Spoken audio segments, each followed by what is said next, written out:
Tired అయిపోయినట్టున్నారు.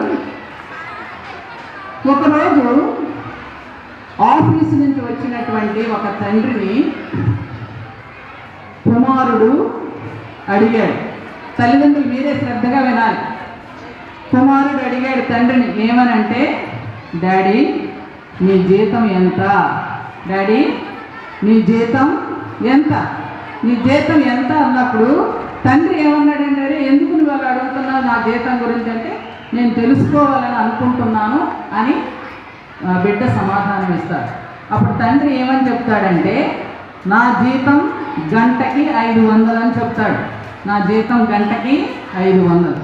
అయితే ఆ బిడ్డ ఏం చేస్తాడంటే, అయితే డాడీ నువ్వు నాకు ఒక 300 ఇవ్వు అని అడుగుతాడు. అప్పుడు తండ్రి ఆ బిడ్డను తిడతాడు, ఓహో అందుకేనా నువ్వు నన్ను నీ జీతం ఎంత అని అడిగావు అని తిట్టి మెదలకుండా ఊరుకుంటాడు. కానీ పడుకునే